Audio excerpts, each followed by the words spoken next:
What's up, everybody, and welcome into the Backliners Podcasts, Aggro and Barracuda, as per usual. But today, joined by the one and only Mifflin. Mifflin, thanks for coming on. I'm assuming ahead of time. Here's the thing. Normally, I just automatically, as soon as someone talks, it doesn't work, the audio. So before you guys are even talking, I am messing with the audio input. And we'll see. It didn't work. No, it's actually a conspiracy against me, and I'm not kidding. This is legitimately okay. There we go. Yep, that's how it works. Constantly a conspiracy against me. I want to start by apologizing in advance. I am sick. I'm hoping to be better in time for Worlds, because that would be devastating if I were not. But I will be trying to mute my mic in time to cough and or sniff. If I don't, it will sound gross. And I'm sorry for that. But that's what you get when you get a winter podcast. When you let your heart win. Yeah, exactly. Do you guys, every time, I go home to Pittsburgh for Christmas every year, and I get a sore throat and, like, the world's driest mouth every time I go home. And it's so uncomfortable. Do you guys get that in the winter? Miff, you're looking at me like you totally do, and you understand what I'm talking about. An empath, always understanding what you're on about. No, that sounds like if it happens every year, there are preventatives that I would probably employ. Emergency, orange juice, don't go home. I don't know, turn your heat on, thick socks. No, it's usually the heat being too high that is the issue, I believe. And my mom, because my mom's house is, it's just... melting? No, it's not. It's not uncomfortably hot, but I don't know, like the room that we sleep in, like I don't know if it's like right underneath the heater or something like that, but it just I'm always like, so I get stuffy. I don't know if I'm allergic or something. I don't know. It's a whole thing. We were at an Airbnb. Yeah, it sounds like you need like Mythbusters to get to the bottom of whatever's happening to you. Yeah. Mythbusters. Right. No one's as unlucky as me, I think, is what it's really coming down to. Yeah. And having just continues to prove it. Having just a small cold to see your family is just a really bad deal. What am I gonna do? Not go home for Christmas? Like I'm just gonna grin and bear it. All this time I got like actually sick instead of normally happens to me. So again, I did see no one's as unlucky as me, etc., etc. I did see on Reddit there was like a bad strep case going around, or like strep was going to be really bad this year, and it's already going around Destiny's office. So, and someone went to her work with strep throat and did not go home. So that's fantastic. We love people. No, it's fine. They wanted to work hard and not make extra work for other people. I relate to that fully. You don't want to be accused of being a slacker, or faking, And it's not like anyone needs to go like home to the holidays. You've already done that, so what's the problem of spreading strep around to a few hundred employees? Just don't kiss anybody. It's the front office person too, so everyone walks by them to get it. Yeah. I love it here. So if I get sick, that's why. That is why. Now we know. We're all sick. Luckily, I don't have to be on broadcast or anything like that. So that is not the usual concern. But either way, we have to be on podcast, and so that's who knows. My brain's all over the place. Fever brain, like all that kind of good stuff. Who knows what's going to happen? No. Not me. The good news is maybe we can give you some insight on what is going to happen this week, because it is SWC qualifier week. It is the best time of year, the most competitive Smite, the highest stakes games. It's what everybody loves.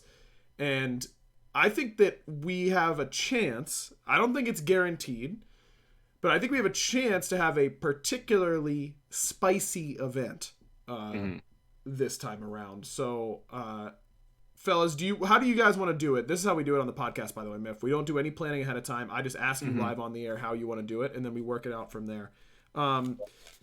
Wait, so should we let Mifflin decide? Well, yeah, I was gonna ask him. Okay. Okay. Yes. You gotta expand on the question. Like, how are we gonna do it? I don't know what it is. No, I know. Okay. I was gonna get there. We didn't tell him what it is. Not this time. It is. Do you want to go team by team and talk about their chances, or do you want to go down the bracket and fill it out as we go? It's do it that separated way. into groups, right? So I think you should do it at least by group. Mhm. Yes. He's a Um, genius. He's an That Yeah, would make that sense. that's step one. We got to figure out these groups, perfect. and us all having inside knowledge on the league and working at higher. Mhm. Like we all know the groups, but Yeah, we yeah, should yeah. probably find a visual aid for the fans at home. Yeah, Myth, Magro could tell you don't us. have the groups, do you? Is what you're telling me. But the way you Yeah, I'm just saying that there should be a visual aid somewhere, Uh-huh. and Uh-huh. and I should probably have access to it. Okay. All I'm And saying. but you aren't going to do that now is what I'm gathering. You aren't You going want to. me to acquire the Well, visual you aid? just said that you had it, right? Oh, I said that we had it.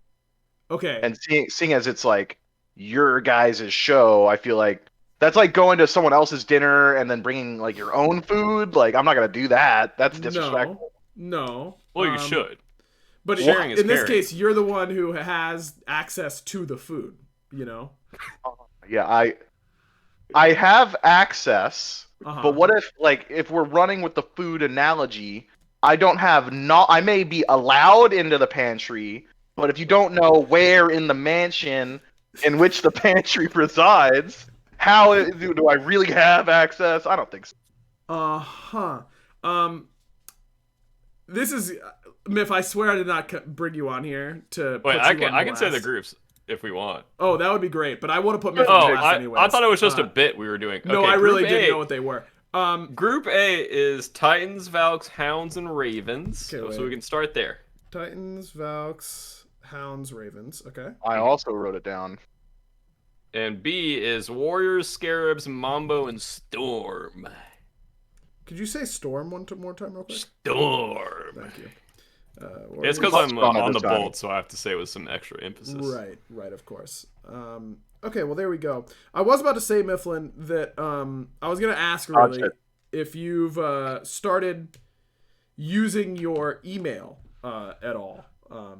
Here's a fun fact Email? for you, Bear. A lot of times when I would like send email, we'll invite Mifflin to a brainstorm of some kind or a balance meeting of something, and he will refuse to go into his email to get the invite link and require us to send it to him directly. Miff, you have one more. I said a while ago that you had Well, I've been holding on to it. I'm waiting. three. I would send you 3 more links, and then I'm never sending you another one again. And it's been twice that you've used those. So you got one in the bank. Have you started using your email? I was genuinely curious. No, but I have figured out that if you download the Google Calendar app, it sends you notifications, but also it sends me too much notifications, so I uninstalled it. And I found out that Trelly had a similar issue to me in that this is his first job that had like a job email. So he's been really on top of making sure that he's like there and reading it. So I just DM him privately so that, Dave and Gore don't have to deal with me. I'm glad to hear that. Wow, that's pretty smart. That's right. just that's just adapting. Okay, so let's go group by group. Then since As Barry- Mifflin wanted to. as Mifflin wanted to, and as Barry so kindly supplied us. So Group A, we'll call it. That's Titans, Valkyries, Hounds, and Ravens. Let's start with the SPL teams here, shall we? The Titans. Obviously, a lot of questions. Having Sino come in the jungle. How confident are you, Mifflin, that the Titans are going to make it through this group? Pretty confident in their ability, right? When you look at the Titans, even before the change, having Sino come in for the jungle, they weren't particularly playing through their jungler. Layers was not exactly, hey, let's get them fed, let's get them involved, let's get them making action plays, impact on the map. It was more so, let's put Layers on Guan Yu or Fenrir. He's going to burn our beads or he's going to heal us. And then hopefully Paul gets a Quadra, So I think that even though jungle is probably the least plug-and-play role, because of how the Titans had constructed their game plan, the shift isn't going to affect them enough to really give the SCC guys a shot to get through them, I think. So I'm pretty confident.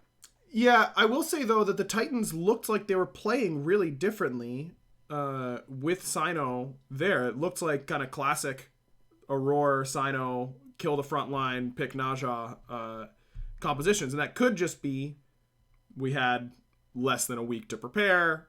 We're just going to have to throw together whatever we know, and then we'll kind of adjust from there. But it does make me wonder about their play style, because I think you're right. That's exactly what they were having layers do. I wonder if they're going to have Sino try to do that or adjust to Sino's play style. Barrett, any predictions as far as that goes?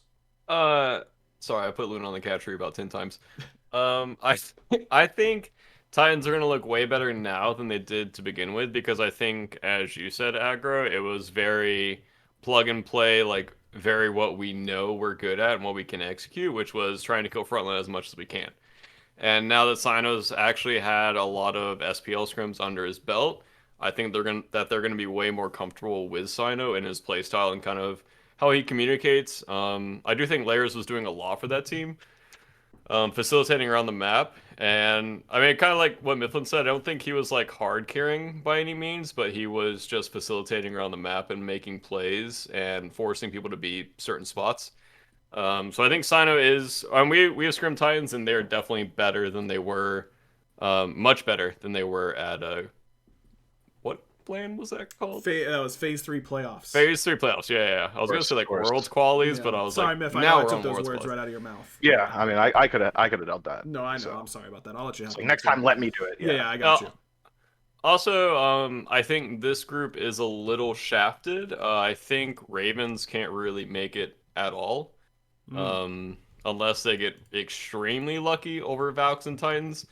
And I think Valks have looked really good into Hounds. I know I'm kind of like skipping forward a little bit, but I you're think skipping our whole thing. We were going to go team by team. But well, we asked Mifflin. You just said let Mifflin decide. We let Mifflin decide, and then you go rogue. Okay, sorry. You go. Thank you. I'll hold. Mifflin, I'm sorry about him, man. Sorry, I just... The illusion of choice. It's... you think it's Jake that's doing all these weird things in the duo lane? It's me. I'm not so sure all the time. I think Dara might just get a little... I haven't played a Jingwei game in a while. I'm itching. This man's first picking Danza and just doing whatever he wants. That's all there is to it. Is there any chance that the Titans don't make it out of this? Don't make it to Worlds? Barra and Miff, you're both saying no chance? Oh, they're making zero. Literally zero. Agreed. I don't think the Titans have any chance to not qualify to the World Championships. Let's talk about the Valks, though. The Valkyries, a team that middle of phase 2, everyone's starting to buy a lot of Valk stock. It's like, they're getting a lot better. Surely by phase 3, they're going to look really good. They didn't look really good. Though. Yeah, they looked better at the beginning of phase 3, and then it was really the back half and then of phase 3 where they really fell off. What are you expecting from the Valkyries this week, Bear? Hopefully an ounce of consistency. I do think that they're not really going to struggle, like I said, with the Ravens or, honestly, I mean, they've beat Hounds all year. So I feel like Valks, even if they have like kind of a bad week or kind of a bad weekend, I feel like they still will qualify unless Hounds come out really strong. But I just feel like Valks are just simply better than Hounds right now. But I will say I share the same doubts that you do, because I was willing to give Valks the, I guess, forgiveness in Spring Split. They're brand new to the league, and they were really just struggling. And in Summer Split, they got really good, and then Fall Split, I feel like it was about an equal drop-off to their Spring Split performance, where it wasn't really them picking weird things. They just weren't that cohesive. They just weren't looking great as a unit, and I feel like they just weren't playing well together. I don't really know. It's just kind of a bad downward trajectory. Yeah, I think certainly you want to be playing your best Smite heading into this time of year, and the Valks did not set themselves up in that way. But Miff, maybe it's just for the true Cinderella story. Did you ever think of that? I think about it a lot, right? Because I'm a massive fan of the Valkyries, nearly holistically. I think that it's a squad that has a lot of talent behind them individually, and I think that also plays into their issue, which is, have we at any point in the entirety of this year seen all of the Valkyries playing at their best at the same time? Because when you go back throughout each individual phase, I can think of standout players. Phase 1, duo lane was lacking. It was really the majority out of the jungle. If Kirmi was having a good game, the Valks look a lot better. Phase 2, duo lane stepped up big. I was a major detractor from Wowie going into Phase 1. Phase 2, he started making a little bit more aggressive plays. Gamma, in particular, starts to look amazing as well. He's just literally making everything cost something on the map. Phase 3, we get the Aqua, just like at least 1 or 2 sets where he's just dominating. I'm thinking of that tier play where he's stealing Fire Giants and Gold Furies and he's getting a little bit more proactive, but we haven't seen them all at the same time. And that makes me concerned because when that's the case, you can start to develop maybe some egos on the team, like maybe Aqua. I'm complete conjecture here. Complete conjecture. I have no insight, but maybe that's a situation where Aqua's like, well, I've been doing really well recently. The team hasn't been living up to it, or maybe it happened in Phase 2, or this, that, and the other. You start really trying to play through individual players because that's what's been working for you in recency bias. So, what was the question? I don't know. This is the That's group. I think. This is the Valks group to lose. I think that if any shakeup were to come through Group A, it's because the Valks dropped the ball, not because the SEC just comes out swinging. Sure. I think the only way into Worlds is through the Valks, though, if you're in Group A. Sure. I think that makes sense. Before I ask about whether or not you guys think they will convert and qualify, let's talk about the Hounds, because this is the team that I think everyone is expecting to compete with the Valkyries and potentially knock them out of the World Championships. I mean, the Hounds, did they lose an SCC game this year during the regular season? I don't think they did. I'm pretty sure they went undefeated. Yeah. No, they haven't lost a set, though. Yeah. Games, yes. No set losses. That's a better way to put it.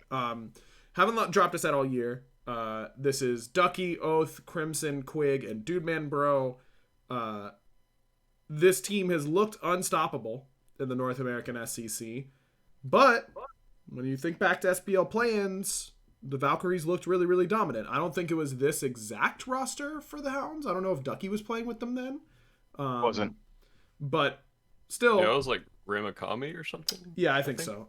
And Ducky is obviously an upgrade over just about anybody they would have had in the NASCC. So, Miff, how do you estimate the Hounds stack up against SPL teams? I think that, and it's really a question of how does the SEC and SPL culture differ. I think as you get higher and higher in the SCC, we find that these teams have become much more capable of playing with speed. I for all the anime fans in the chat, and I can't go 10 minutes without bringing up anime, so I'm going to do it here. We talk about speed blitz, and when we talk about whether or not this one character can beat your other one, I think that the Hounds have been so dominant for so long that they have learned their one play style, which is we're going to play way faster than everybody else in the North American SEC, and we're just going to deal with you before you could figure out a response. They speed blitz everybody. But in the SPL, that's the baseline requirement for being able to hang. You have to be capable of playing fast and controlling the map and grabbing the neutral farm. So now, and every time we've seen the Hounds have to stack up against the SPL, they try their fast style, where we're going to move quick, we're going to do our same plan that we've done every time. And these SPL teams are like, okay, that's standard for us. You got to show me a little bit more past that. So the Hounds have got very little practice throughout the entirety of this year playing against that style of play, whereas every single day the Valks wake up, they play against teams of their or higher caliber. So, again, forgot the question. I think you asked me about the Hounds. No, you were on it. I think that we're going to need to see explosive, large, sweeping change from them. I want to see them making good decisions about why we're fighting instead of just saying, hey, we're really good mechanically and we're just going to take a fight because we can. Because I think that's an issue and a trapping they fall in pretty often. Yeah, I'd agree with that. What was Speed Blitz, Barrow? What anime is that from again? I have no idea. No, come on, you're huge in anime. You got it. I watch the big ones, but I'm not sure what a Speed Blitz is. I actually don't know either. What anime is that from, Miff? Oh, no. Okay, so It's actually pretty hyper nerdy. Let me get into it for a Oh, moment. God, So all right. there's this subculture in anime culture where you take two characters from separate anime and you make them fight each other. So like for Goku would win. example, yeah, Goku, but like if we want to talk about like let's say L from Death Note or Light even could just write down your name and kill you. Can he do it if Goku someone's would win. moving at the speed of light at him? He got speed blitzed, Goku would win. Yeah, Goku would win. Yeah, okay. Goku would win. Oh, okay, yeah. Barra, who's Goku in this situation? Valks. There it is. They got I Oh no. I agree with basically everything Mifflin was saying. I think Valks have had enough practice against the teams that play that style of pace, and I mean, if you're scrimming against dragons and then you have to play against hounds, like one team executes the same play style much better and much faster. I will say I think I'm looking at it now on Thursday, January 5th. Valks do play hounds the last of the day. Ooh. So I think hounds can kind of take that as a heat check, even if they lose. I'm pretty sure they can play Valks later. I'm pretty sure it's double elim. So even if hounds lose, they can take that as a learning experience for what we need to do later. And I'm pretty sure Titans and Valks will play before hounds and Valks will play again. So that way hounds will get to play against Valks. They'll get to see one kind of gameplay of knowledge from Valks versus Titans. And that's, in my opinion, I think they guarantee lose on Thursday. And I think the next time they play is obviously do or die, but I'm not really expecting too much Thursday. It would be a shock to me if they win. Yeah, I just think hounds need to not play scared. It's fine. Like I said, if you lose on Thursday, that's fine. It's going to happen. But you need to show up the next time 100%. And I do think hounds might have a chance to beat Valks, but I kind of feel like they just need to. I mean, we were talking about it earlier with Valks firing on all cylinders and having everyone show up. I kind of feel like hounds need to do that, but like times two. Where I mean, Valks have been screwing against SPL teams the entire year. They know like the pace of the game that hounds should be playing. Right. And I think Oath needs to have a really good performance. I think Ducky needs to have a really good performance. I don't think Hounds' duo lane has shown up as much as they probably have in the past. And as Mifflin said earlier, I think WoW and Gamma are playing really well right now. I think Aqua as well is playing really well right now. So I think that there will be a lot of fighting and a lot of bloodshed in the early game especially. And I think Valks should come out on top, like I said, on Thursday, but we'll see. We'll see next time. Yeah, I think the duo lanes is a really good spot to really focus on here. In particular, support. I think Gamma having a much higher ceiling than I've seen from Quig. And if Gamma plays anywhere near his capability, I think that it's going to be really hard for the Hounds to win. Let's do it this way. What percentage do you give the Hounds in the Valks matchup, or to make it as the number 2 team over the Valks? If we're assuming the Titans are making it, we're assuming the Ravens are going to have a tough time, as we're about to talk about. What percentage do you think the Hounds have to make it through, Miff? Oh man, Barrett actually shifted my opinion a little bit during his spiel when he had talked about how the Hounds need to show up and play, because I was remembering again that Oath tends to be a bit of a land choker. So with that knowledge, I would say they've got maybe 15% odds. Maybe 15, and that's a generous 15. Sure. I mean, 15's a fairly significant amount. Barra, how about for you? I'm gonna go 5 or less. Wow. I think Valks are going to be very hungry, and I think Valks have looked better than Hounds every single time they played. Like, they have completely blown them out. Like, Scarabs were losing to Hounds, and then Valks were blowing Hounds out. Like, they didn't stand a chance. And also, we talked about earlier, but Valks, in my opinion, played the exact same style as Hounds, and I think Valks are just going to execute it better. Yeah, I don't. I was gonna say a little higher than Miff. I was gonna say about 25%. I think for the Hounds. Wow. I got not the highest. That they could do it. I don't know. I just have a feeling that they have a good chance to come out and play really well. And it wouldn't surprise me too much. I'd be surprised, but not too much. The Valkyries have just looked too inconsistent. And I'm also rooting for some cool upsets. So I think this is a good place to potentially see one. So I'm going to say 25%, but still very likely in the Valkyries' hands. And then the Highland Ravens, the final team in Group A. I believe Vaporish Coast was in here on our last show before Christmas and was saying that Angry isn't going to be able to make it for this LAN. Angry is one of the Ravens' best players. He's one of the best EU SEC players, period. Without Angry, I don't know who they have coming to replace him. But the chances that they're as good as Angry is next to zero.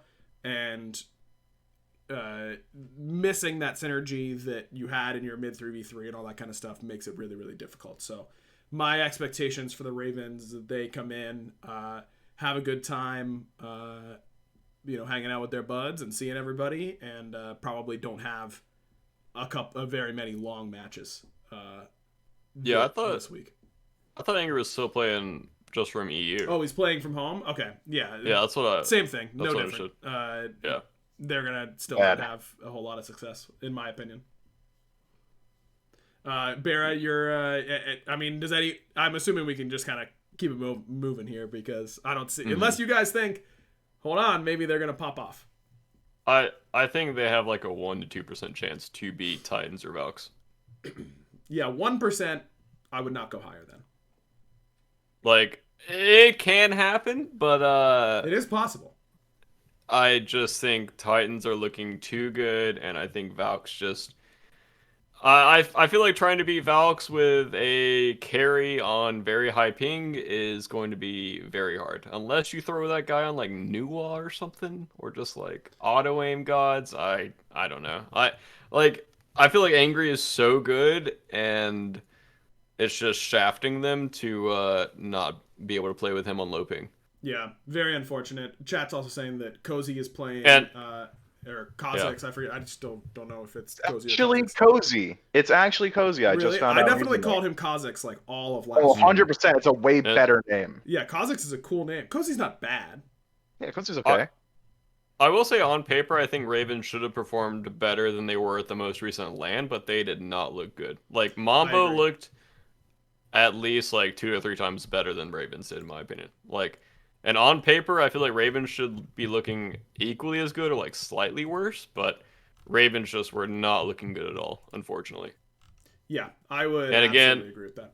New support player, mid laner on ping, playing against a revitalized, revamped Titans, and then playing against Valks. Like I don't know.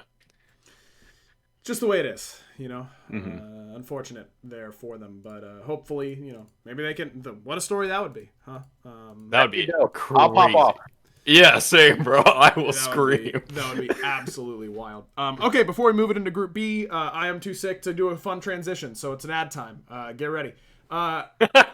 Listen, it might be done with Christmas, but there's no way that anyone is, if you traveled like me and then came home, the thought of cooking made me want to curl into a little tiny ball and cry.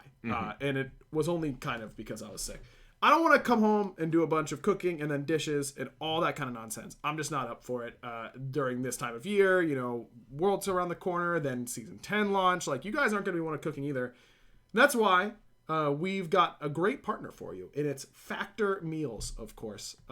Look, they offer 34 different meals per week with 36 plus add-on options like smoothies, juices, snacks, and more.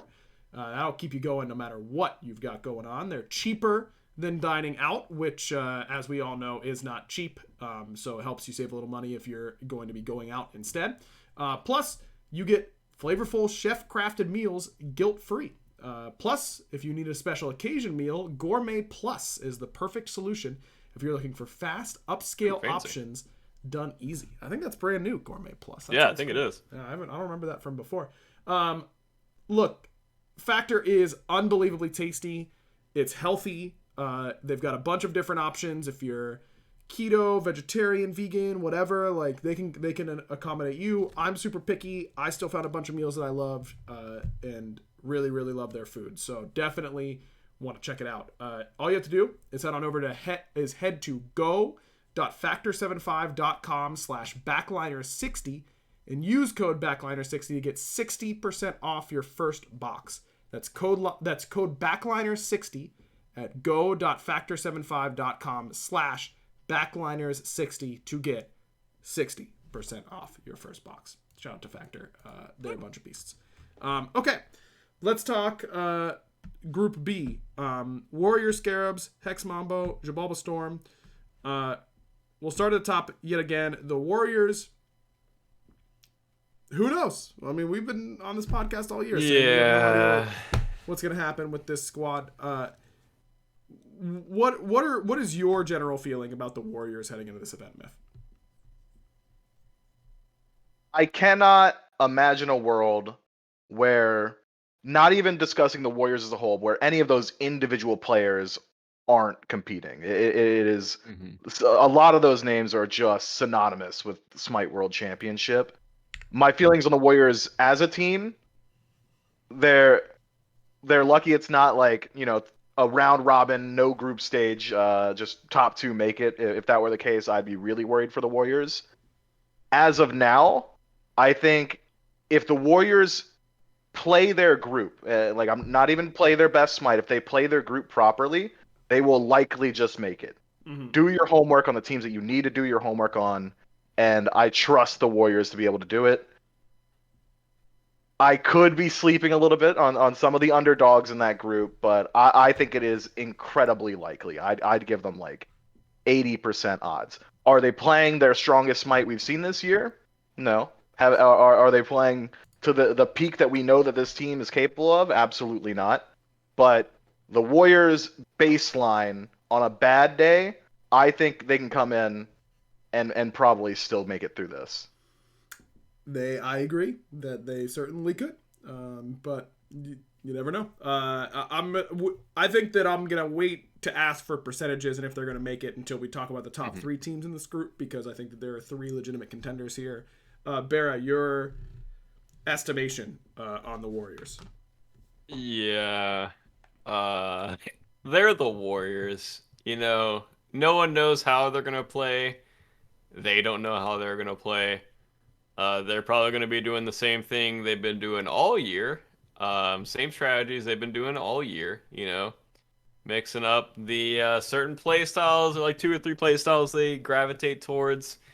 And hopefully they've been hammering those down. I think Thursday they play against the Storm, and I feel like that will not be difficult for them at all. And honestly, that's probably best case scenario for them, because I feel like this is also a confidence-based team. And with them playing Storm day 1, I think that will give them a big confidence boost, as well as they get to watch Scarabs and Mambo play the next morning on Friday. So they get information for their next game. I assume they're going to win on Thursday. They get to watch Scarabs Mambo, and then they get to play again on Saturday. And I feel like that should be really good for Warriors. They get confidence day 1. They get to watch the team play. I don't know how confident I am of them making it completely out. I feel like on paper, I'm always saying yes, but I feel like Warriors just kind of beat themselves a lot of times, unfortunately. I feel like this is a team that should easily make it out. Yep. And yeah, I'm just unsure, unfortunately. I do think they will guaranteed beat Storm, though. Yes. Yeah, agreed. Look, I said right after Phase 3 playoffs that you can't lose to a team who got a new jungler 48 hours before and expect us to consider you a world championship contender. Also, not banning Naja, bro. Yeah, and I meant it. It's Sino, dude. He's like the best Naja in the world. Next to Cherio, him and Cherio right there. Right there. I mean, he had the most dominant run on an individual god we've ever seen in the SPL. But I mean, I guess a lot of them are EU, so like maybe there's a different, like, we didn't know that he was like a Naja one trick situation going on. Yeah, it doesn't matter. Even if he picks Naja, bro, it doesn't matter. He joined the team that like the day before. Like, you've got to be able to win that game. You have to. Yeah. That's set. And you've got to be able to win that's also that's a mental crusher to lose. Yeah. I mean, I don't know. The Warriors, we've seen them look really good this year. Mm-hmm. Like, they looked like they could contend this year. But yeah, and I love all those guys, and I think they're all incredible players. I'm gonna get to my predictions later on, but boy, is it hard to have any type of confidence about that team going into an event right now. The Scarabs, on the other hand, they kind of have this air about them when talking to players around the league and all that kind of stuff. Everyone's just kind of talking about how the Scarabs are kind of sick, and I think it is due to two things. Number one, expectations for an SPL team probably have not been this low in a long time. Understanding what the Scarabs have been through organizationally, you know, what their roster is, the turmoil that it's experienced. But also the style of play that they showed in the short little burst that they had with this roster right before Phase 3 playoffs was pretty good. You know, the Scarabs are the team that I think is harder to predict than anybody else in this group, and that's saying a lot when you have the Oni Warriors in this group with you. But how high are you on the Scarabs going into this event, Myth? I think this version of the Solar Scarabs is likely the second strongest iteration that we have seen.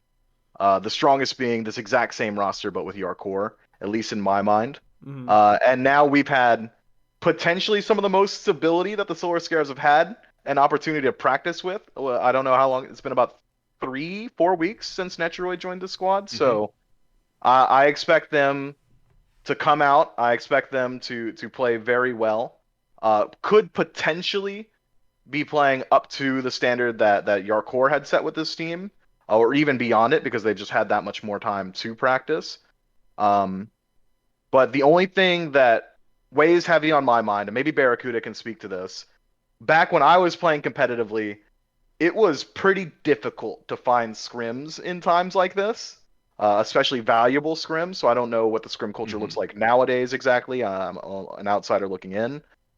If their practice has been good, I am confident in the Solar Scarabs, and I would say I probably have more confidence for this team than any other in the group. Yeah, fair enough. Barra? Yeah, I agree with Myth here. I think Scarabs and Mambo I have more stock in than Warriors right now. We have scrim Scarabs. I think it's been a while since we scrimmed them, but to what Mifflin was talking about, this is the best version of the Scarabs that has ever been. Really? I actually think Netroid is a upgrade over Yarkor just for this playstyle that they're doing. Not like it's gonna sound weird, but like not like individual wise, because I think they're about the same individually. But scrimming against them, I don't know if it's like honeymoon period or if all the wheels were just turning at the right time for them, but they looked really good. And they also have a kind of a brand new play style and a brand new kind of air to them. And I think Exciting. that Mambo might struggle against it, and I know Warriors are going to struggle against it. I don't think Warriors are the best at adapting, and Mambo, we'll see. But I mean, to what you were talking about, Mifflin, I think Scarabs and Mambo over Warriors in this.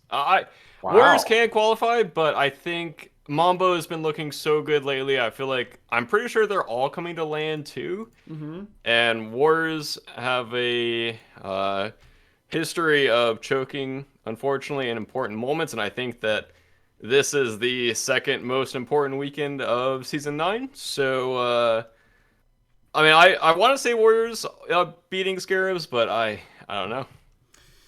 Yeah, I mean, it is worth noting that in the last week of Phase 3, Warriors and Scarabs played, and Warriors did win that set 2-1. And Game 3 of that set in particular was an absolute blowout for the Warriors. That was with the Scarabs having less than a week as a unit. They've had more time together. So it certainly inbounds to assume that they're going to get better in that type of matchup. Yeah, I heard it too. Unlucky. Yeah, I don't know, man. The Scarabs, I mean, I said it right after that move had happened and all that kind of stuff, or at some point during this, I don't know. The Scarabs, if you're not a team that has a really good chance at winning Worlds, and that is like 2.5 teams to me right now. That is the Leviathans, the Kings, and the Dragons, maybe. Mm-hmm. I think every other team is, I would consider, an outside shot. If you're an outside shot team, you want guys like Netrioid and Snoopy on your team, because they are, oops, I woke up and I'm the best player on the map type players.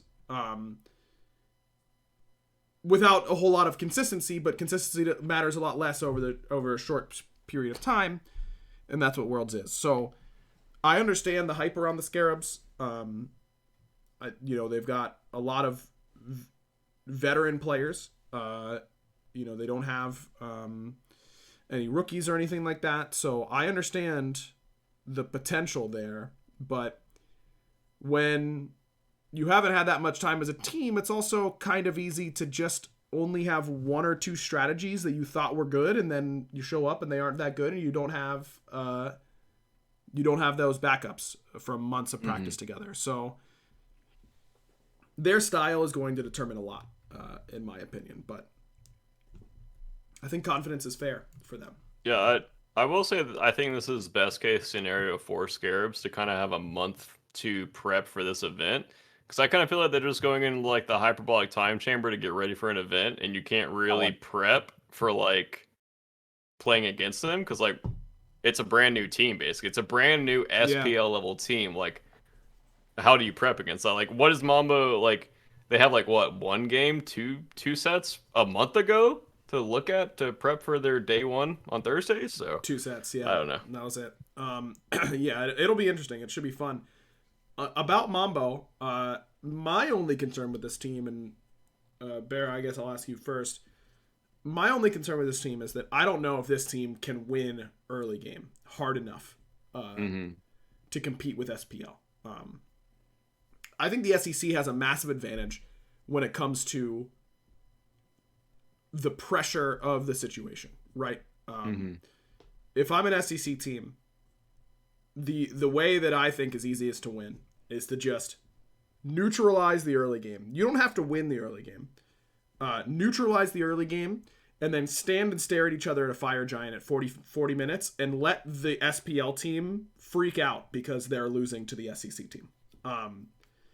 And oftentimes the SPL teams make a mistake. Or the only other option to win as an SEC team, in my opinion, is to go Erlong mid, double chalice, meerkat style. The weirdest thing you can think of.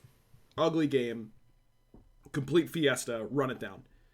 Mambo's going to be really good at that first style, I think. But are they going to be good enough? Yeah, I feel like after game one, they might be able to adapt to their matchup against the Scarabs, but I think Mambo also have enough veteranship to where maybe they won't get blown out in the early game, because I feel like the names on that roster are pretty good at stalling out the early game historically. Yeah, I still am on my take earlier of I think Scarabs and Mambo have a better chance than Warriors in this set, or in this group. Yeah, that is crazy to think about. Miff, how about for you? What are you feeling about Mambo? Take this opportunity to speak about Mambo as a lens for the entirety of the EUSCC. This is a topic that I do not often get to express my own individual thoughts on, because I don't think Smite Game Stream is ready for it. But the EUSCC is weak. It's just the weaker region. They are significantly weaker. The worst team in the EUSCC is infinitely worse than the worst team in the NASCC. And that's a reason that is outside of their control. That's not to say that their players are mechanically worse. That's not to say that they haven't got similar high ends. It is simply that the practice area, the people that you can play against commonly in EU are weaker. We've moved all of the best players in the world to North America. So when you play your ranked games, and that's where you practice a lot of your mechanics, that's where a lot of these guys are playing 6 hours a day. I could queue up right now and I'll run into Yarkor, I'll run into Nika, I'll run into Barracuda. If you queue on EU SEC, Bear's playing ranked or EU ranked, you run into like okay. Pico ways. You know what I mean? Like it is just significantly weaker over there. So even though I would argue that Mambo's run through the SEC has been much more dominant than the Hounds' run through the SEC, because the quality of their opponents are overall lower, it makes me feel less confident in their ability to play. Because Mambo, legitimately, they looked very good because they, again, speed blitz every single team they play against. They win and they lose, and it's both in 20 minutes. But when other teams are capable of playing at your pace, then all the things that you haven't been able to practice, like your team compositions or your objective play from an even state or even a slightly behind state, that's when those things start to rear their head. Hex Mambo have spent an entire calendar year playing Sobek support, Kronos in mid, Mercury in the jungle, a hyper carry out of the soul lane as well, and your goofy compositions that are quadra late game scalers. I don't think they're going to be able to hang. I really don't. Can Zero's first blood the enemy mid laner for the 50th time in a row if on the 50th it's finally an SPL player with his Kronos? I just don't think so. So, do I think Mambo have got the opportunity to get through this group? Absolutely. But I think it's not going to be the version of Mambo that we're used to seeing. We have to know. It's an unknown factor. We're going to have to see the version of Mambo that they can be and haven't had to be. So, whether or not they're capable, they are. But it's going to be hard to do when they haven't had to practice that style of play or play at their highest level in so long. Mambo could show up at 40% on any given day in the USEC, and they're going to 2-0. They're going to have to show up at least 70%, I think, to even scratch some of these SPL teams. Yeah, I mean, I don't disagree. Like, I don't see how Hex Mambo ever win an early game. Their objective is to just not lose early. Yep. But the Warriors, sometimes they have had really good early games. They've gotten better at that. But for the most part, they're going to beat you at 30 minutes. If Hex Mambo are picking Kronos mid, and the Warriors are letting them scale, and then the Warriors are standing there knowing everyone expects us to win. We have to win this event, and we want to shed this identity of chokers. You don't want that's not the mindset, right? Like, if I'm Hex Mambo, I am literally, if the Warriors make a mistake in the early game, we'll capitalize. If not, I would gladly, if I were Hex Mambo, I would gladly load into the game at 45 minutes, 0-0, even game, and I would just stare at them and let them mess it up. Like, the pressure isn't on Hex Mambo. Although it's the amount of hype they're getting is almost to the point where I wonder, are they enough of a underdog to let the pressure be the factor for them? I think they still are, but I don't know. This team, they cannot. If I see Alquang Kronos as their jungle mid duo, forfeit. I'm losing it. I'm losing it. I'm gonna lose my mind. Especially. I hope they do that game one, bro. Imagine they win that game too. Right. Miff, isn't that the worst? When you're casting a game, and they do exactly what you know they shouldn't do, and then they win anyways. They get away with it. It drove me crazy. It drove me insane. I just gotta trust that it's not gonna work. You can do whatever you want to the Aru Scorpions, all right? Mambo, do what you're gonna do. We'll see if it works against the other players in your group. But it is absolutely one of the most frustrating things on the planet. I'll sit there every single week, every single Thursday, SCC Thursday, and I'll say, Zeros is going to lock in Kronos here, and he should play passive, and this game will go long, and then Hex Mambo stomp, and Zeros gets first blood at 15 minutes, and from there it's a 10,000 gold lead already because they just farm better. Right. And it doesn't make any sense to me. Quadra late game scaling composition, surely win for a long one. Hex Mambo just runs it down. And it just can't work. And I'm gonna go ahead and take this opportunity again to blast the EU SEC because I so seldom get this opportunity. They're playing bad Smite. Their ideology of what Smite should be is worse. Their compositions are worse. The pace of the game is worse. The decision making is worse. It's awful, dude.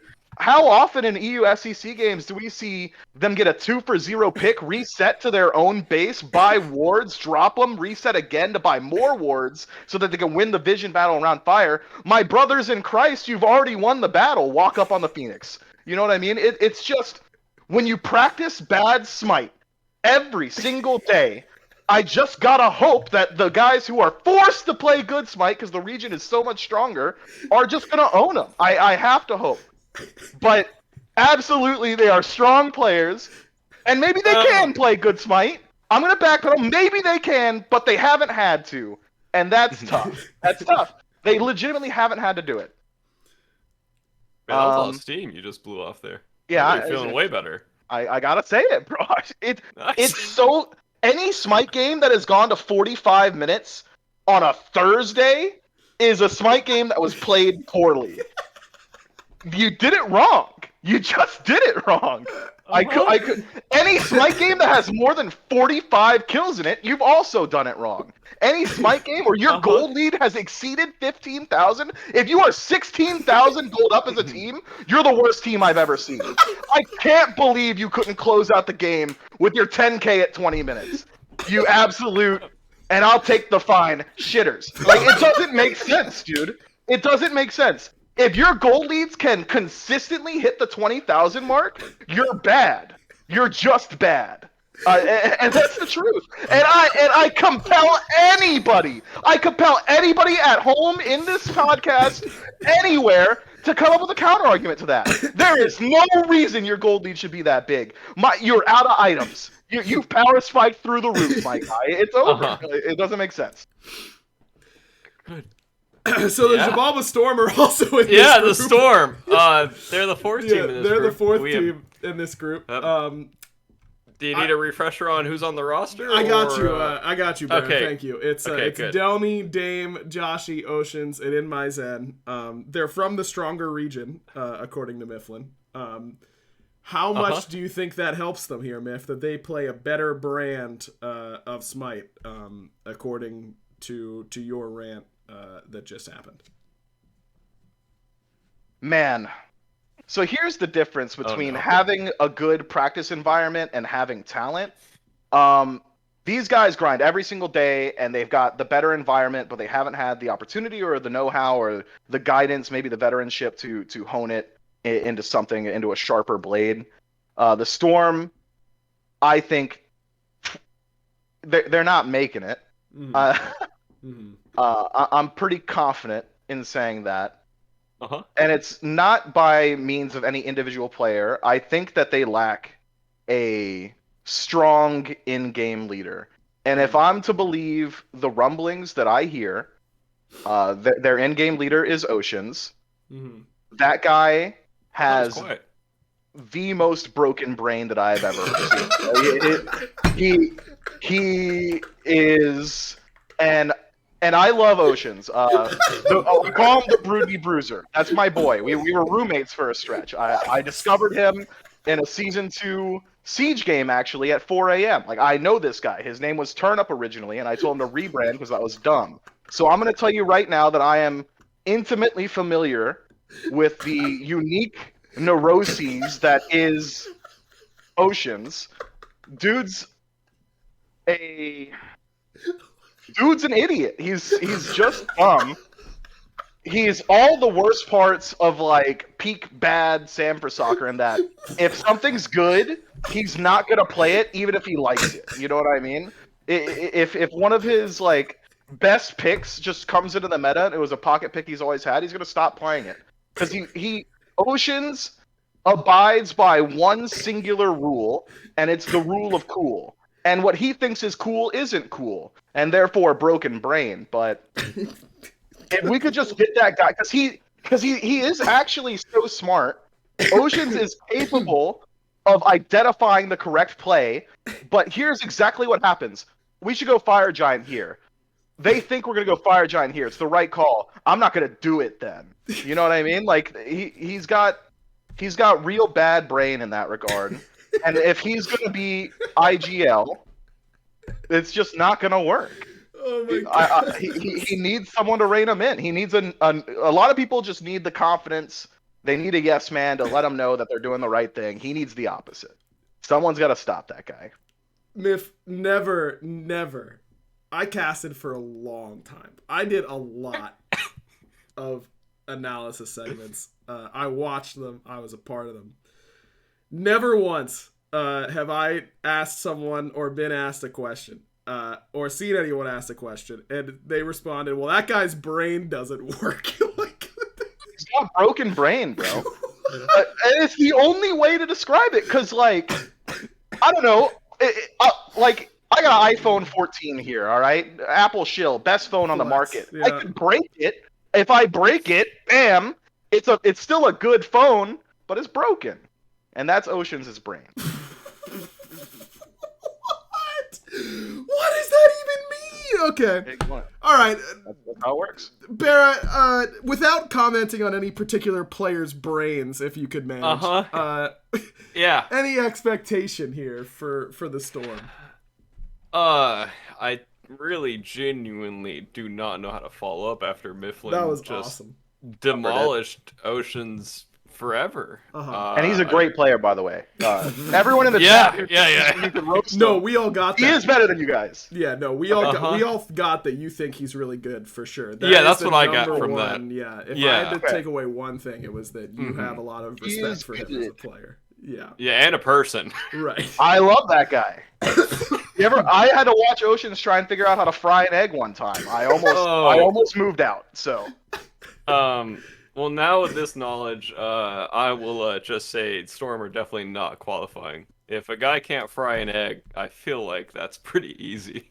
Yeah, and if he's their shot caller, you can't go Fire Giant if you can't fry an egg, I feel. Yep, that is a clean rule. But actually, I don't think Storm looked too great throughout their tournament. I feel like, again, on paper, I feel like they should be looking better than they are.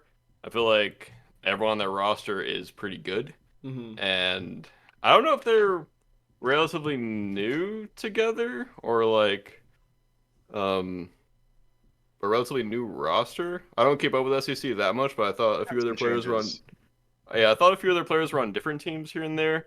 Mm-hmm. But I feel like if you want to have a chance against the SPL teams, you should be blowing out the other SEC teams. Mm-hmm. And if you're not blowing out the other SEC teams, I feel like you will struggle. And I mean, in my opinion, they do get another heat check on Thursday because they do play Warriors on that day. So I feel like even if they lose that day, they can take it as a learning experience, which I feel like most likely they will lose. You just take that as a learning experience, you move on. And then hopefully your next set goes better. But I'm still kind of up in the air after Mifflin's. Man, that was. I don't really know what I just said, but I hope it was good. That was awesome. All around.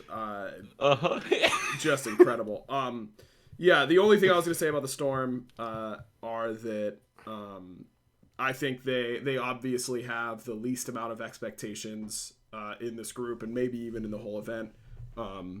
The main thing that I'm looking towards is I think that Dame is a really good player, but at the last LAN, he had a pretty rough series of games, and you don't want that to be something that starts to follow you around if you have a couple bad performances there. So hoping that Dame can turn it around and play a little bit more like he typically does online, because that last LAN performance wasn't great. I think Storm need to not play a traditional Smite. So yeah, they should be playing Erlong Double Chalice. Yeah, they need to come up with some cheese and do something crazy. If only someone's brain on their team was broken and could come up with a whole lot of weird things to play. You saved it. Ideas. He does. None of them are good. And he's never once said Erlong Double Chalice to me. So there you go. Well, I didn't think that was a particularly good idea either. And then Meerkat gunned it down. And that was the end of that. So, okay. Final thing, and then we're moving on to the random question of the week. give me the 2 teams to make it out of Group B between the Warriors, Scarabs, Mambo, and the Storm. Mifflin, who are your 2 teams that make it out? I'm taking Warriors Scarabs. Mambo, a runner-up, I think. They're close to Warriors for sure, but I just can't trust the practice that they've had throughout the year. Oh, we know. We know. Yeah, I just can't do it. Yeah, that it would have been weird if you had said Mambo was making it, so I appreciate you sticking to it. Vera? I'm still gonna go Mambo Bugs. Mambo Bugs. I think I'm also going Bugs Warriors. I'm actually gonna go Warriors Bugs. I'm gonna say Warriors for as down as I know I sounded. This is what they do to you. You know, they let you get to your rock bottom on them, and then they play really well. And so I think it's gonna be Warriors and Scarabs that make it out. But Mambo's certainly a contender.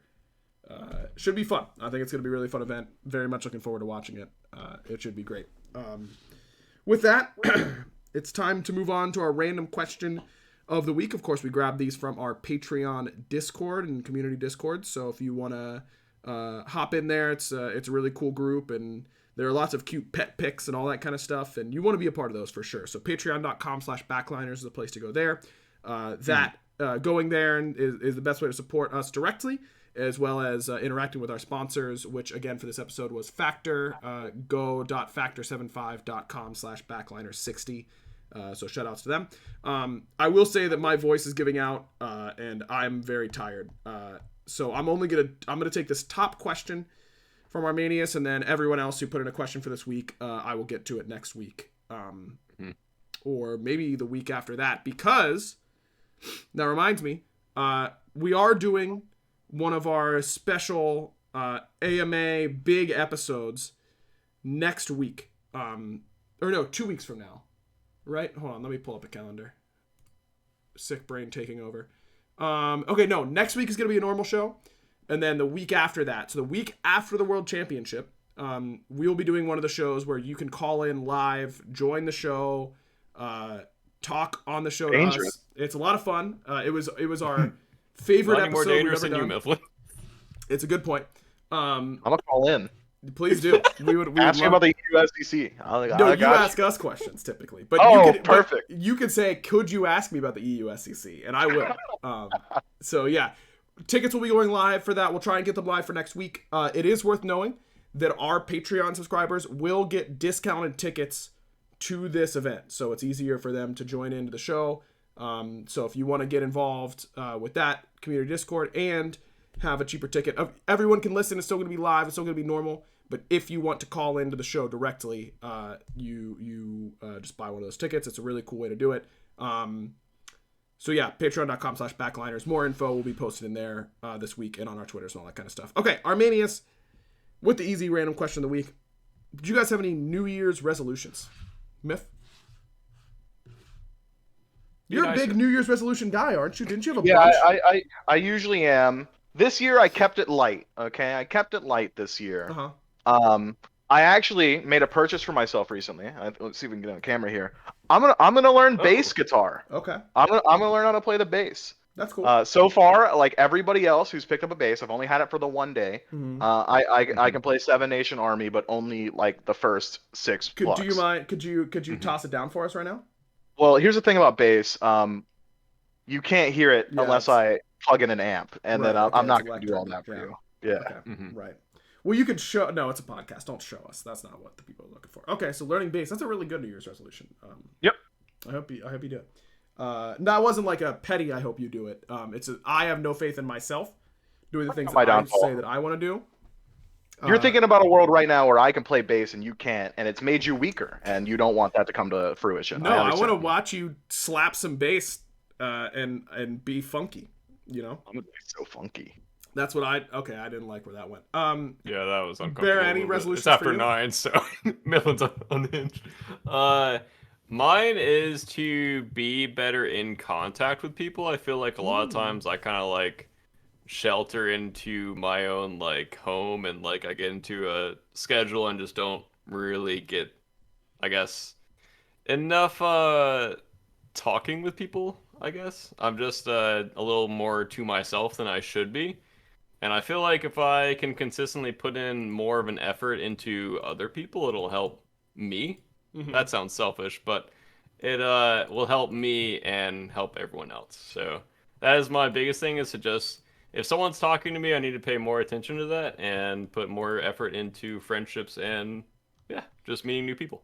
Yeah, I think that's a good one. Thank you. I don't give myself specific New Year's resolutions because I know I don't follow up on specific goals very well. It's never been a strength of mine. But I generally, the way I typically do things like New Year's resolutions is I don't give myself specific goals, because then as soon as I find myself off track of completing them, I give up entirely because fair. I won't complete the goal anymore. So I just like quit entirely. I'm going to try and be more active and be a little healthier this year. That's my very broad, no specific goal resolution. Pickleball would be great. I'll see you on the courts more often, huh? Let's find one a little closer to my house, because I live out in the middle of nowhere, or That's at a on time you. where I could do it. But yeah, generally I would love to play some pickleball. We've been disc golfing a lot, Miff. Do you want to come out and disc golf? Barra, you disc golf before? Oh, I've never disc golfed before. It's like not It's even awesome. an exercise, man. It's hiking. What do you mean? It's literally just hiking. You're literally, both of the sports you play aren't. First off, they're both golf, and secondly, Yeah, neither they're one awesome. an exercise. What do you mean? It's Look. like you're walking. It's not the best exercise in the world by any means. It's certainly not as good as pickleball. But Any exercise is good exercise. Yeah, getting You outside gotta and start somewhere. You gotta start somewhere. you're throwing I'll get out something. there. You'll pretty nice work. at it. I'll bet you work up a little sweat. Not a ton. Bro, I work up a sweat sitting in an air-conditioned room with the fan on. Like, come on. So am I wrong? No, you're Same, right. actually. So Thank you. That's where I'm it is. sweating right now. Yeah, so am I. That's a real mood right there. All right, thanks everyone for watching. Apologies everyone in the Patreon Discord for not getting your questions. We'll get to them next week. My voice is just is done with with today. So again, shout out to Factor. Go.factor75.com/backliner60 to get 60% off your first box. Miff, thanks for coming on, man. Have a good. Hey, Miff. I hope all of your games are not overly long. I hope anyone who extends a series when they've lost does complete the comeback, because as we know, there's nothing more immoral in this entire world than being down 2-0 in a best of 5, winning games 3 and 4, and then losing game 5. First thing, I agree. And there's a lot of bad things. Like, I can go through a list of bad things right now. I won't do it, but I could. Okay. Yeah, no, I know you could. I believe that. So have a good week. I'm sure you won't be in a mood at all. And thanks, of course, to everyone who's tuning in and listening and all that kind of stuff. We'll see you next week. Enjoy qualifiers. I know we will. Until then, Barra, you know what to do. Bye. New year, he's still got it. That was good. That was Really actually good. very Way good. to kick it off, buddy. Good lord, you're welcome. Woo.